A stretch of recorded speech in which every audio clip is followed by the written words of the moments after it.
Vámonos entonces a la unidad número 2, muchachos, para comenzarla. Ya la unidad 2 y unidad 3 no están tan largas. Es más larga la unidad número 1 y es donde normalmente me...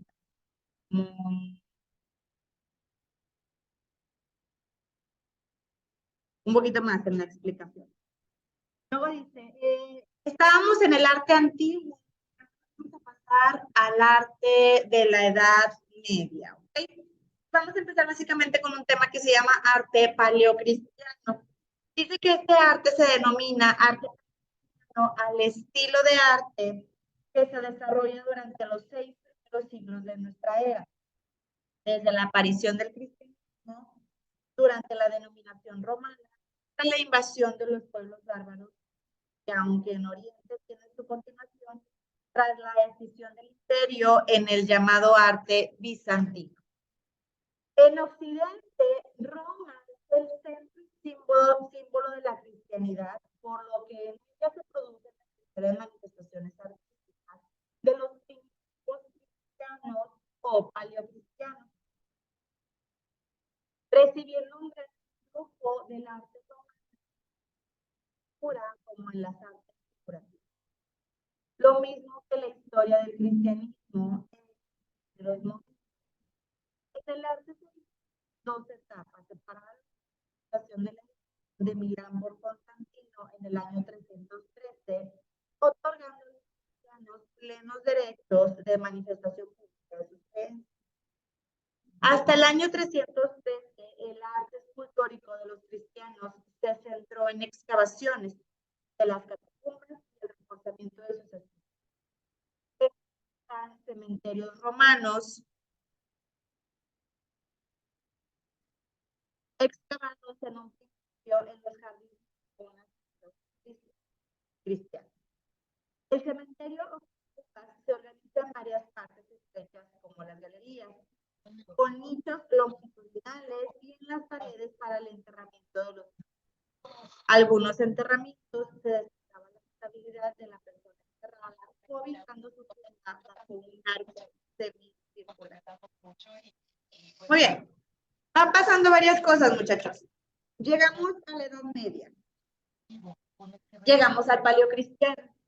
Y dice ahí en el segundo párrafito, en el que está en la página 21 al principio, que el nombre, bueno, que Roma es el centro y símbolo de la cristianidad. Era en estos años, era en estos siglos, ¿y qué creen? Sigue siendo. Sigue siendo el centro de lo que hoy conocemos como religión católica, por ejemplo. El Vaticano, el Papa y todo eso, hace años era, o se les conocían, o ellos mismos se denominaban como cristianos o un cristianismo, ¿no? Básicamente era por el nombre del Dios al que le pusieron, ¿no? En este caso, pues adoraban a Cristo y ellos se hacían llamar cristianos, ¿no? Por eso dice que Roma era uno de los primeros en promulgar todo esto. Y hasta el día de hoy o hasta la fecha, muchachos, Roma sigue siendo uno de los pioneros y de los importantes en toda la cuestión religiosa. ¿Okay? Luego dice que a los primitivos cristianos se les llama paleocristianos en este caso, ¿no? Dice que por ahí del año 313, una persona que se llama Constantino le otorgó a las personas derechos de manifestación pública de sus creencias. ¿Qué pasó aquí, chicos? Venimos de épocas en las que había muchos dioses. Venimos de épocas en las que había mucho paganismo también, según la religión. En donde las personas se volvían loquillas ahí por andar en el pecado y bla, bla, bla, según la religión. Yo no lo estoy diciendo yo, lo estoy diciendo los libros de historia que lo dicen y lo marcan de esa manera. Llega la etapa de los paleocristianos que todavía no conocían o todavía no se estudiaba al 100% todo esto y empiezan a tomar acciones en el nombre de Dios. Empiezan a decir, oye, ¿de quién eres devoto? Y tú dices, no, pues yo a lo mejor le soy devoto al San Juditas. Oye, pues no, muy mal. Tú nada más debes de creerle a un solo Dios y tú nada más debes de adorar a un solo Dios y O te haces cristiano o cuello. Y fueron muchos cuellos. Hay una parte muy oscura de la religión, muchachos, que casi nunca nadie nos la platica en las iglesias, y fue esa, ¿no? La persecución de la iglesia hacia las personas paganas, en este caso. Sí, claro, y es conocida también como los momentos de la Santa Inquisición y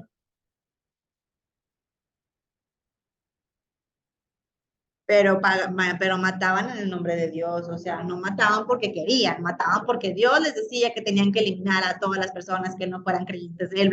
¿Quién decía eso? ¿Quién sabe, verdad? Pero ellos decían que eso tenía que ser y que suceder. Entonces, incluso hoy en día, híjole, no me acuerdo dónde está, pero creo que Luisito Comunica visitó un museo de la Santa Inquisición. Sí fue Luisito, creo, no me acuerdo, lo vi en un video.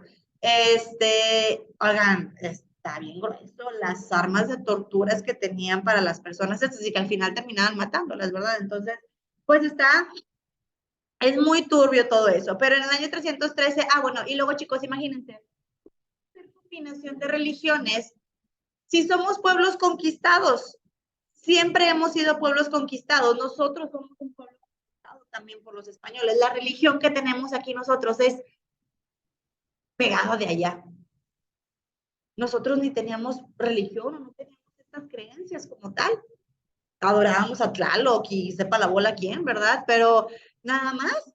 Y llegan, nos conquistan y pum, nos implementan la religión. Somos tribus y somos pueblos conquistados. Ahora imagínate allá en Roma, donde conquistaron a los egipcios, conquistaron a los griegos, conquistaron a no sé quién, y venían con creencias diferentes. Pero luego la iglesia dice, ya nadie puede creer en lo que creía y tiene que creer en esto.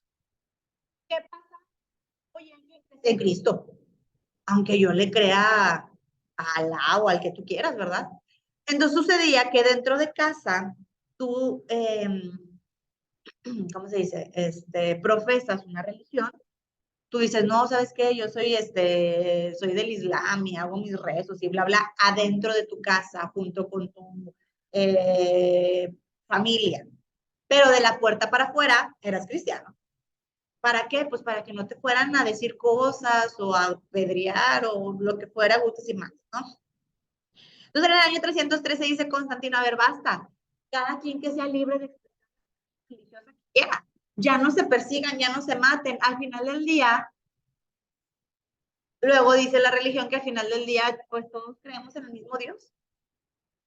Si nos vamos a las religiones más fuertes, vamos a ponerlos así entre comillas, la cristiana hoy en día y la católica hoy en día. ¿Qué Dios tienen estas dos religiones? ¿Es el mismo? Costumbres y creencias distintas, sí, pero es el mismo. Los testigos de Jehová, es el mismo, nada más que le llaman Jehová. Los mormones, es el mismo, con costumbres distintas, nada más, ¿no? Entonces, ya luego se fue normalizando todo esto y creo que hoy en día, muchachos, está muchísimo más tolerado el hecho de que cada persona crea lo que quiera. Si nos vamos a hace 25 años, les estoy hablando de mí. Yo en mi niñez, a mí me llegaban a preguntar, ¿por qué eres cristiana? Yo me eduqué sobre la religión cristiana porque ahí me llevó mi mamá toda la vida, ¿verdad? Entonces, y yo, o sea, en mi salón de clases, chicos, yo era la única persona de religión distinta al resto. Y si la gente te ve, los niños, si todos te veían raro y feo, y es que tú estás mal, o sea, ¿por qué no eres católico? ¿Y por qué no te bautizaron? Oigan, respuestas que ni yo sabía, no tenía idea por qué, ¿verdad? Pero hoy en día, creo que ya incluso la cuestión religiosa ya nos inculca desde una edad tan chiquita como antes. Por ejemplo, a mis hijos, bueno, a mi niña todavía está muy chiquita, pero a mi niño yo todavía no lo he llevado a ninguna iglesia. Mi esposo es católico, yo soy cristiana y pues no lo he llevado a ninguna todavía. Él no sabe, oigan, yo a esa edad, yo ya sabía que si me portaba mal me iba al infierno.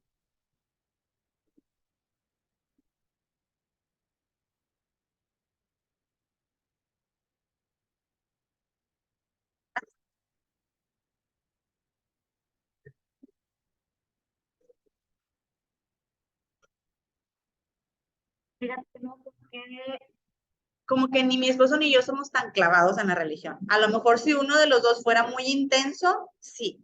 Hemos tenido problemas con los suegros, ¿no? Por decirlo. Porque, por ejemplo, cuando yo les dije, no, pues el niño no se va a bautizar, mi suegra se fue como que, ¿cómo que no lo vas a bautizar? Y yo, pues no, porque yo no. Yo dije que ya se bautice de grande cuando él quiera, en la que él quiera. O sea, a lo mejor va a ser otra religión, a lo mejor va a ser, no sé, o sea, y es ahí donde digo, hoy en día, les digo, yo sí tengo memoria de yo decir de niña, no voy a hacer esto porque es pecado, no voy a hacer esto porque me voy al infierno. Y oigan, y hasta era está viendo Dios, me acuerdo que mi mamá me decía y yo, oigan, el trauma acá, el trauma mental fuerte y poderoso.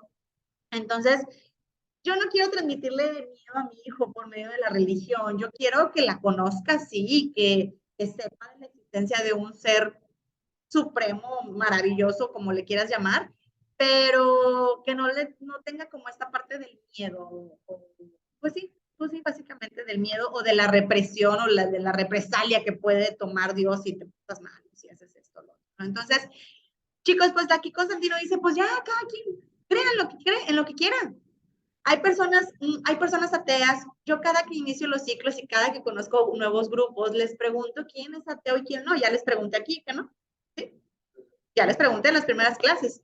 Eh, y no es por morbosa ni por nada. Solamente veo la estadística y veo que cada vez, en diferentes grupos, tengo más personas que no son religiosas. Hay personas que dicen, yo no tengo religión, pero sí soy una persona religiosa. Es decir, tú tienes o me lo han explicado así, trato de tener una comunión entre Dios y yo, pero no mediante una iglesia. Palabras de otras personas, ¿eh? Otra vez, yo no estoy diciendo que sea lo correcto o no. Y hay personas que me han dicho, yo no creo en nada. ¿Creen que la religión va a dejar de existir?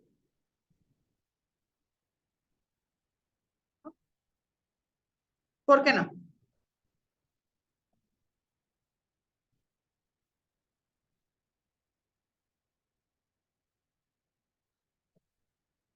Uh -huh.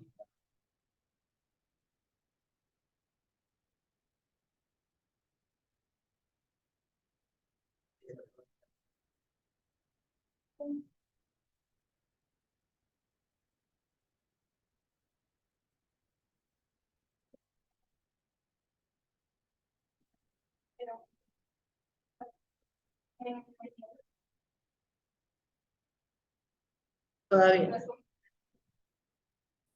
Ok. Tiene un punto. Ay, el compañero. Ricardo.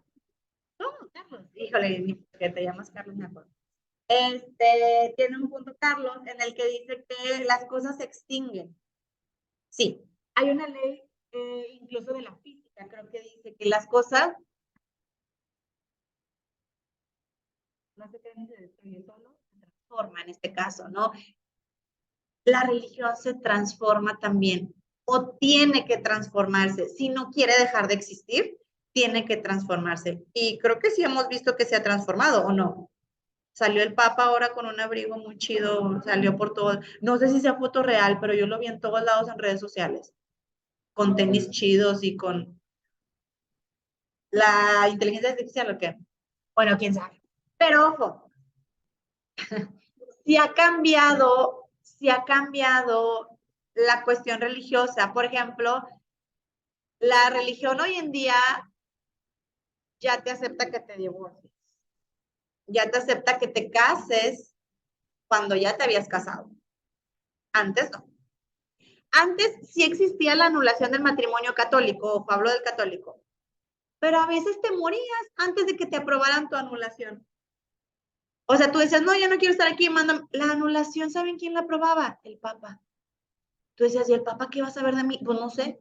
Pero tú ibas a tu iglesia, metías papelería, esa papelería la revisaba no sé quién, no sé quién, no sé quién, se iba al cardenal, se iba al bla, bla, bla, se iba al Vaticano, la revisaba el Papa y el Papa decía, Nel, no te divorcias.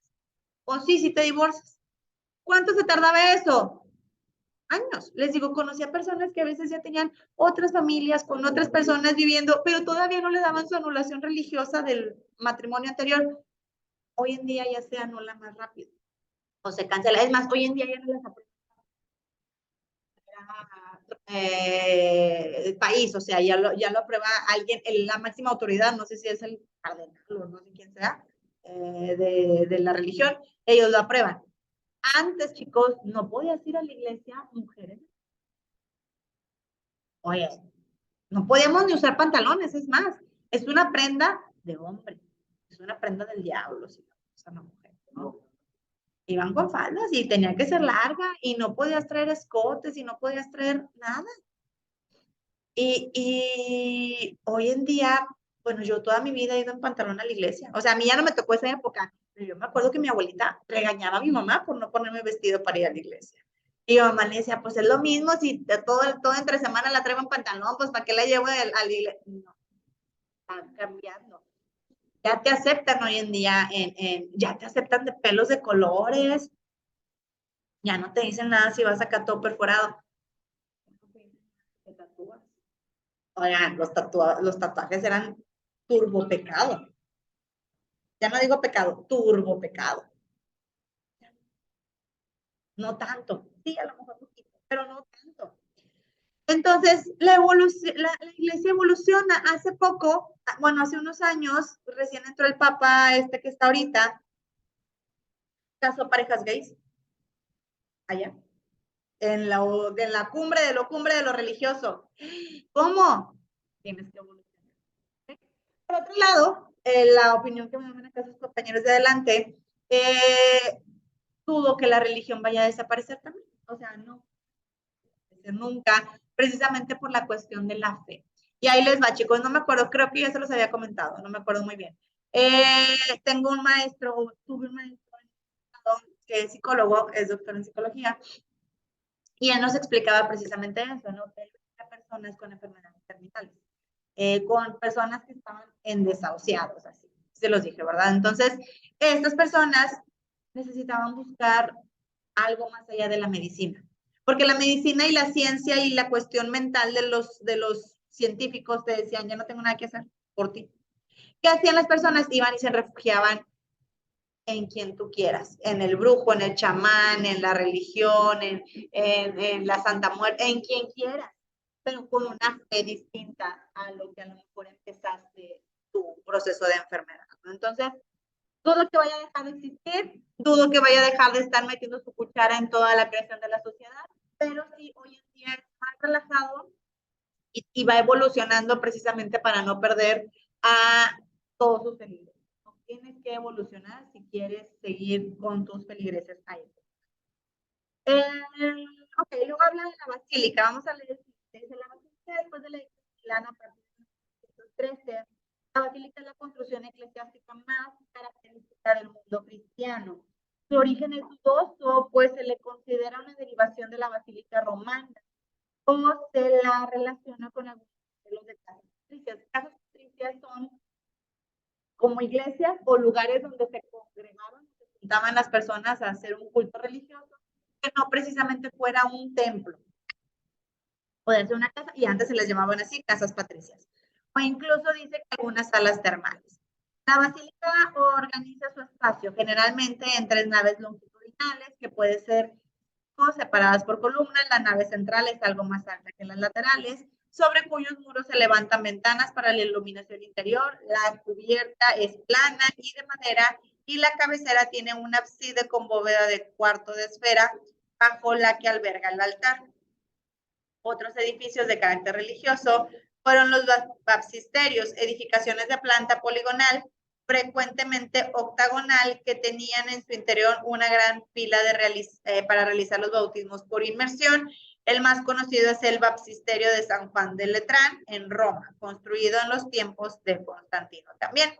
Entonces, chicos, aquí todavía no existía la famosa catedral que conocemos hoy en día. Aquí lo más importante de estos años era la basílica. La basílica fue creada con fines exclusivos para adorar a algo religioso. En este caso, nosotros aquí en México, las basílicas son dedicadas ¿a quién? No. A la Virgen. Basílica de Guadalupe se llama incluso. Entonces, el nombre tal cual porque está dedicada a la Virgen, porque, ojo, somos un pueblo muy creyente en la Virgen. A niveles promedio en todo México, las personas creen mucho en la Virgen de Guadalupe, entonces todos los estados tienen su basílica, que hasta el día de hoy sigue siendo muy importante. Luego nace la catedral más adelante. Dice, la escultura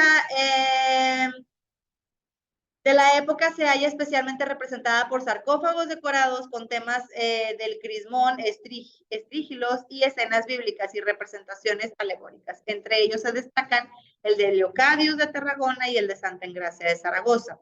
También se conservan algunas estatuas exentas, como vallas con el tema del Buen Pastor, laudas sepulcrales y mosaicos que por su técnica y sentido de color siguen siendo los modelos romanos. Básicamente de las esculturas, chicos, ellos siguieron teniendo mucha escultura, pero sobre sarcófagos, ¿ok? Los sarcófagos los dejaban en exhibición, muchachos. Desconozco si con el cuerpo dentro, ¿no? Yo creo que no está el cuerpo ahí adentro, pero incluso hoy en día en Roma, muchachos, hay, cuando tú entras a la exhibición que tienen ahí a la vista, lo que sí puedes entrar, hay una, ¿qué llaman? Un cuarto, una cámara, no sé cómo se llaman, en donde está ahí hay puros sarcófagos de personajes importantes que han fallecido y ahí los conservan en exhibición. Por eso tratan de hacerlos así súper bonitos, con esculturas, con grabados, relieves, etcétera, etcétera, ¿no? Los más importantes es el de Leocadius y el de Santa Engracia, ¿ok? Luego temas como el Buen Pastor son algunas de las esculturas que se realizaron por muchos años y pues básicamente es un pastor cargando una ovejita. ¿Por qué? Pues que así se simboliza la religión también, ¿no? Como que la oveja somos, las ovejas somos el pueblo y los pastores pues son los altos mandos religiosos que se supone que tienen que andar llevándonos ahí al buen camino. Muy bien. ¿Dudas con estos de aquí, muchachos? Ok. Nos vamos al arte visigodo, entonces. Dice, los visigodos a partir del siglo V, si bien no consolidan por entero su condición de gobernantes del reino hispano visigodo hasta un siglo después. Las manifestaciones artísticas de este pueblo germano asentado en la península ibérica, en especial las de carácter arquitectónico, no se producen plenamente hasta entrado el siglo VII, pudiéndose hablar a partir de este momento y con propiedad del arte visigodo. En la visigodo, chicos, dice que no son muchas las construcciones visigodas que subsisten, y de ellas prácticamente ninguna que pudiera contarse entre las grandes realizaciones en los núcleos metropolitanos como Toledo, Sevilla o Mérida. Las que han llegado hasta hoy son, en general, ermitas o templos rurales de segunda categoría. No obstante, pueden servir para entresacar algunos caracteres propios del arte del edificio visigodo, que serían estos.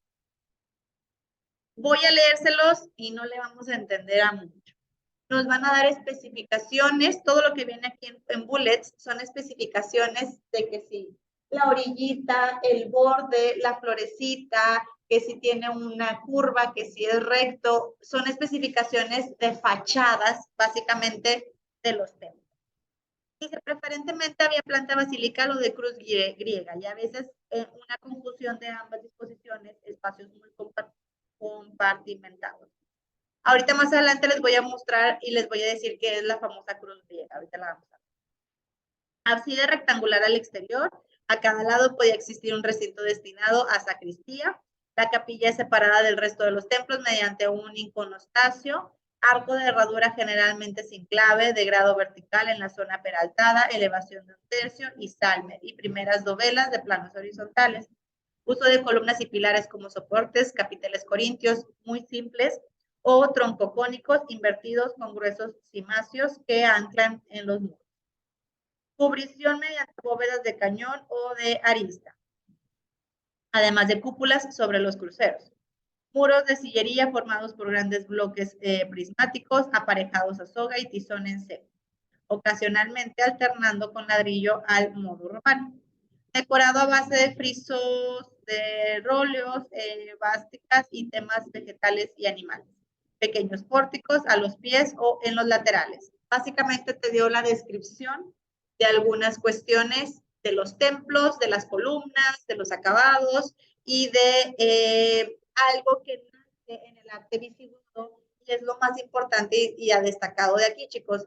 Aquí nace la famosa planta basilical o de cruz griega. Ahorita les voy a explicar cuál es, solo quédense como con ese nombre y que en el arte visigodo se empezó a crear. Luego viene el arte bizantino, en donde se desarrolla toda esta parte de la cruz griega.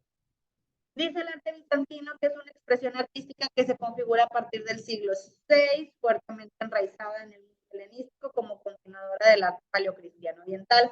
En sus primeros momentos, Bizancio se consideró como el continuador natural de los países del Mediterráneo oriental, del Imperio Romano, siendo transmisor de formas artísticas que influyen poderosamente en la cultura occidental medieval. Los periodos del arte bizantino se ajustan, como es frecuente, a las grandes fases de su historia política. También es reconocido por las teselas que forman bellos mosaicos dorados. En la primera edad del oro, en la época de Justiniano, en el siglo VI, se realizan las más grandiosas obras arquitectónicas que ponen de manifiesto a los caracteres técnicos y materiales,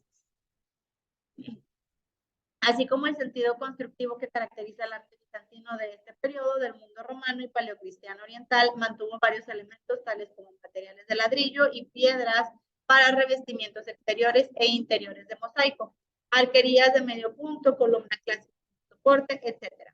Pero también aportaron nuevos rasgos entre los que se destaca la nueva concepción dinámica de los elementos y un novedoso sentido espacial y sobre todo su aportación más importante, el empleo sistemático de la cubierta abovedada, especialmente la cúpula sobre pechinas.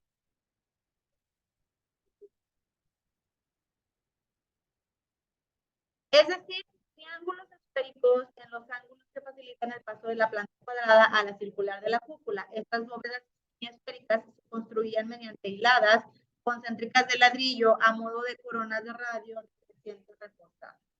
Exteriormente con mortero y eran concebidas como una imagen simbólica del divino. ¿Qué hizo Bizancio? ¿Qué fue lo que creó Bizancio? Cúpulas. Fue lo más destacado. Él pasó de hacer techos planos, techos en dos aguas, a tener un techo plano y de repente, ¡pum!, hacer una cúpula y continuar con el techo plano. Eso fue lo destacado de esto, ¿no? Dice, otra aportación fue la decoración de capiteles, de los que hubo varios tipos. Así el tipo teodosiano es una herencia romana empleada durante el siglo IV como evolución del corintio y tallado. Semejando a peristeros, otra variedad fue el cúbico de caras decorado con relieves a dos planos. En uno y otro caso eran obligados la colocación sobre ellos de un cimacio o pieza, tronco piramidal decorada con diversos motivos y símbolos cristianos. En la tipología de los templos, según abundan los de planta centralizada, sin duda concordando con la importancia que se concede a la cúpula. Pero no son inferiores en número las iglesias de planta basilical y los conformes con los tramos iguales, los de planta de cruz griega. Casi todos los casos es frecuente que los templos, además del cuerpo de nave principal, posean un nártex de origen paleocristiano y presbitérico procedido del iconostasio, llamada así porque sobre este cerramiento se colocaban los iconos pintados.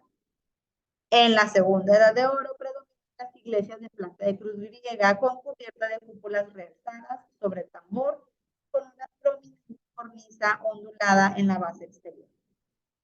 En la segunda edad de oro, la arquitectura se extendió a la zona de Rusia, a la zona rusa de Armenia. En Kiev se construye la iglesia de Santa Sofía en el año de 1017, siguiendo fielmente los influjos de la arquitectura constantinopla, que se estructuró en forma basilical de 5 naves terminadas en ábsides. En Novgorod se levantan las iglesias de San Jorge y Santa Sofía, ambas de planta central. Durante la tercera edad de oro, entre los siglos XIII y XV, el arte bizantino se sigue extendiendo por Europa y Rusia, predominando las plantas de iglesias cubiertas mediante las cúpulas abultadas sobre tambores circulares o poligonales.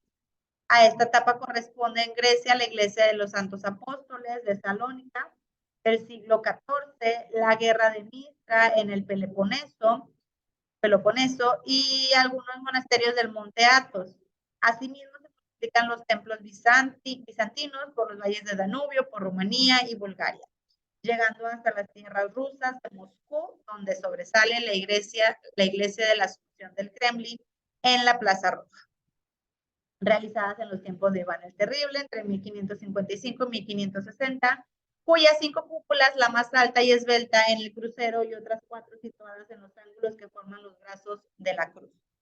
Resaltan por su coloración y por los elevados tambores y por sus característicos perfiles bulbosos. Muy bien, vamos a ver diferentes cosas. ¿Qué hicieron los bizantinos? Cúpulas. Cúpulas que fueron obviamente cambiando, ¿no? Pasaron de ser cúpulas simples o cúpulas chiquitas a cúpulas grandes y de mucho color.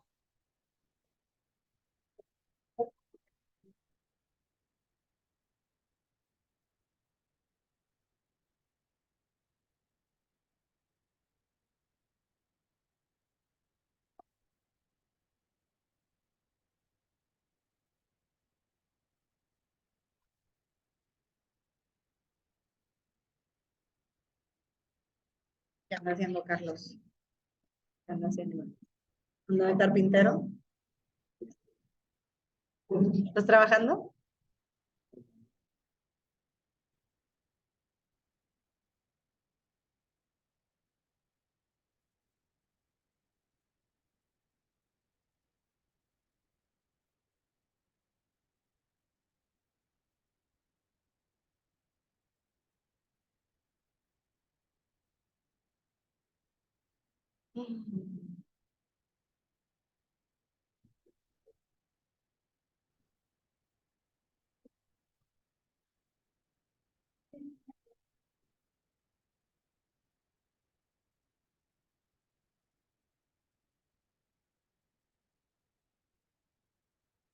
¿Alguien ubica, chicos, la plaza del Kremlin en Rusia? La plaza capital, ¿dónde está? En la Plaza Roja. La Plaza Roja es como decir la macroplaza aquí con nosotros, ¿ok?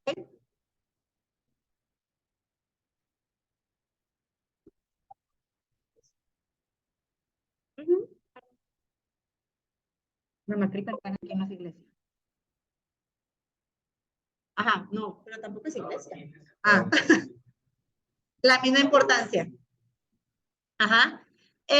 Chicos, en este caso, esa es la iglesia de la Asunción del Kremlin en Moscú, en Rusia, y yo estoy casi segura que todos la habían visto, por lo menos en el Mundial pasado. La mayoría de las transmisiones, ay, espérenme, no estoy compartiendo pantalla.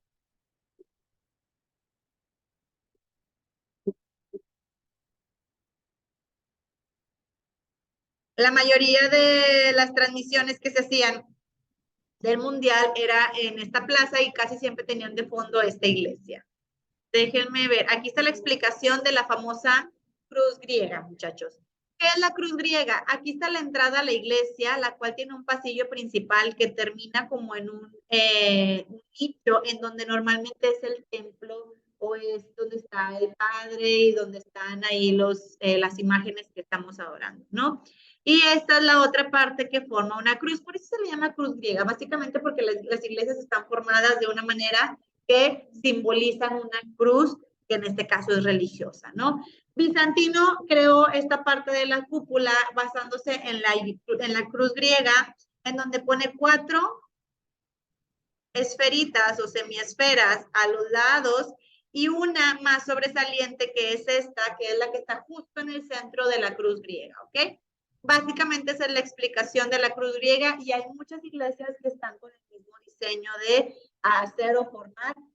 Y fíjense ustedes en las iglesias, cuando vayan a cualquier iglesia católica, todas tienen esta cuestión del pasillo y a veces el medio tienen como otro medio pasillito que se atraviesa y es porque están haciendo la famosa cruz griega que viene desde hace muchísimos años, ¿ok?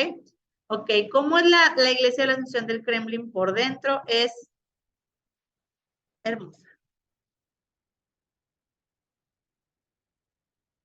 Chéquense el tipo de pintura que tienen por absolutamente todos lados. Las columnas incluso están pintadas. Es una iglesia, chicos, que está muy, muy cotizada, está muy bien hecha y pues por lo mismo están, pues, importante para los rusos en este caso, ¿no? O sea, imagínense, está bastante, bastante bonita. Antes de esto mencionamos también las iglesias de Santa Sofía.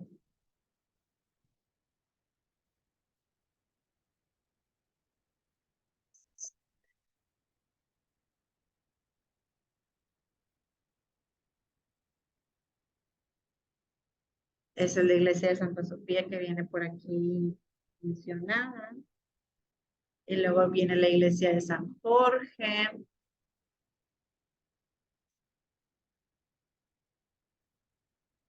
Viene en el párrafo anterior del que estábamos. No, pero esa no es.